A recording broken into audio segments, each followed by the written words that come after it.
불완전한 우리 인간이 어떻게 완벽하게 정의로운 하나님 앞에서 의롭다, 즉 괜찮다고 인정받을 수 있을까요? 이건 정말 오래된 신학적인 질문인데요.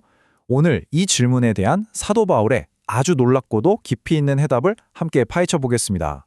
네, 바로 이 질문이죠. 어쩌면 우리 모두 살면서 한 번쯤은 품어봤을 그런 근본적인 질문일 겁니다. 인간의 불완전함과 신의 완벽함, 이 둘 사이의 거대한 간극을 과연 어떻게 메울 수 있을까요? 자, 그래서 오늘 이 깊은 질문에 대한 답을 찾아보기 위해서요. 마크 사이프리디의 저서 그리스도 우리의 의를 길잡이 삼아서 사도 바울의 생각 속으로 한번 깊숙이 들어가 보려고 합니다. 이 복잡한 주제를 제대로 이해하기 위해서 우리는 5가지 핵심 이정표를 따라서 차근차근 여정을 떠나볼 겁니다. 네, 첫 번째 주제입니다. 모든 것의 시작은 바로 하나님의 율법을 둘러싼 아주 흥미로운 역설, 이 수수께끼에서부터 출발합니다. 자, 이 슬라이드가 보여주는 팽팽한 긴장감, 바로 이게 핵심입니다. 바울은 한편으로는 율법이 하나님에게서 온 거룩하고 선한 것이라고 인정해요. 그런데 바로 그 다음 순간 역설적이게도 그 율법이 우리를 구원하는 길은 아니라고 말합니다. 정말 흥미로운 지점이죠? 바울의 이 놀라운 주장은요, 율법의 진짜 목적이 뭔지 알게 될 때 비로소 이해가 됩니다. 율법은 우리 병을 고쳐주는 치료약이 아니에요. 오히려 우리 상태를 비춰주는 거울이나 엑스레이 같은 거죠. 당신 지금 상태가 이렇습니다. 그래서 다른 해결책이 필요합니다. 라고 알려주는 역할을 한다는 겁니다. 자, 율법이 해결책이 아니라면 그럼 도대체 뭐가 진짜 해결책일까요? 바로 여기서 바울의 아주 혁명적인 대답이 등장합니다. 바울이 제시하는 답의 핵심, 그건 바로 칭의라는 개념입니다. 이게 뭐냐면요, 법정에서 판사가 땅땅땅 무죄! 하고 선언하는 것과 같아요. 우리가 뭘 잘해서 얻어내는 자격이 아니라 그냥 선물처럼 주어지는 하나님의 선언인 거죠. 그럼 이 무죄 선언을 어떻게 받느냐? 바로 믿음을 통해서입니다. 그런데 여기서 바울이 말하는 믿음은요, 우리가 그냥 "아네, 믿습니다" 하고 머리로 동의하는 그런 차원이 아니에요. 그보다 훨씬 더 강력한 겁니다. 이건 하나님이 우리 안에서 직접 일으키시는 말 그대로 새로운 창조 같은 거예요. 우리 안에 그리스도가 살아 숨쉬게 만드는 그런 역동적인 힘이죠. 자, 여기서 이런 질문이 나올 수밖에 없죠. 아니, 잠깐만요.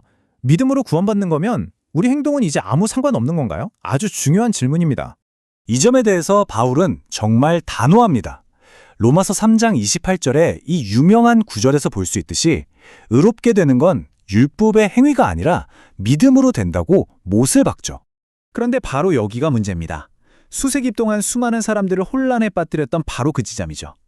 믿음으로 구원받는다고 했던 바로 그 바울이 다른 곳에서는 마지막 심판 때 행위에 따라 심판받을 거라고 말하거든요.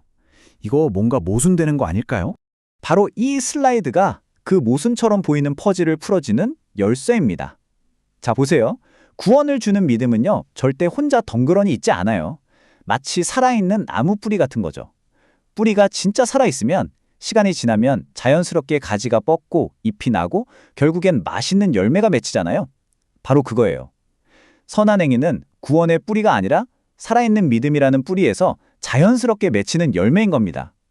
이 열매 자체가 구원의 조건은 아니지만, 아, 저 나무 뿌리가 진짜 살아있구나 하는 확실한 증거가 되는 거죠. 자, 이렇게 개인의 구원 문제가 어느 정도 정리가 됐죠. 그럼 이제 카메라 렌즈를 줌아웃해서 훨씬 더 큰 그림을 한번 보겠습니다. 바울은 이 구원의 원리가 단지 한 사람의 이야기가 아니라 인류 전체의 거대한 역사로 이어진다고 말합니다. 바울은 여기서 아주 강력한 비유를 하나 듣는데요. 바로 토기장이와 진흙의 비유입니다. 이걸 통해서 이스라엘과 이방인 모두를 향한 하나님의 거대한 계획 속에서 그분의 절대적인 자유와 주권이 어떤 것인지를 설명하죠. 이 거대한 계획의 한가운데에는 남은 자들이라는 개념이 있어요. 이게 무슨 말이냐면 이스라엘 백성 전체가 복음을 거부하는 것처럼 보이는 그 상황 속에서도 하나님은 믿음을 지키는 소수의 사람들을 남겨두신다는 거예요. 그리고 이게 바로 하나님이 자신의 약속을 끝까지 지키신다는 증표가 되는 거죠. 결국 하나님의 최종 목표는 유대인이든 이방인이든 상관없이 오직 믿음을 가진 사람들로 이루어진 새로운 백성을 만드시는 겁니다. 자, 이제 마지막 주제입니다. 신약 성경을 읽다 보면 많은 분들이 고개를 갸우뚱하게 만드는 부분이죠. 바로 사도 바울과 야고보, 이 두 사람의 가르침이 서로 충돌하는 것처럼 보이는 문제에 대해 이야기해 보겠습니다. 근데 이렇게 표로 딱 놓고 보니까 어떠세요? 이 두 사람이 서로 싸우는 게 아니라는 게 명확해지죠. 말하자면 바울은 내 노력으로 구원받을 수 있다고 주장하는 율법주의자들을 향해 소리치고 있었던 거고요. 반면에 야고보는 믿기만 하면 되니까 아무렇게나 살아도 돼 라고 말하는 무책임한 사람들을 향해 소리치고 있었던 겁니다. 그러니까 각자 다른 적과 싸우면서 사실은 같은 진리를 다른 각도에서 외치고 있었던 거죠.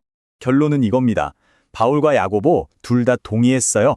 진짜 구원을 주는 믿음은 절대 죽어있는 이론이 아니라 살아있고 움직이고 행동하는 믿음이라는 걸요. 이 모든 이야기를 거쳐서 우리가 꼭 기억해야 할 핵심, 바로 이겁니다.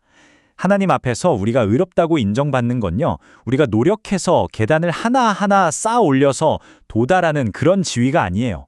그게 아니라 그냥 하나님이 건네주시는 선물을 두 손으로 받는 것과 같습니다. 자, 그렇다면 의로움이 내가 쟁취하는 게 아니라 거저받는 선물이라면 여러분의 삶에는, 또 우리의 삶에는 무엇이 달라질까요? 이 질문을 마음에 품고 한번 깊이 생각해 보시면 좋겠습니다.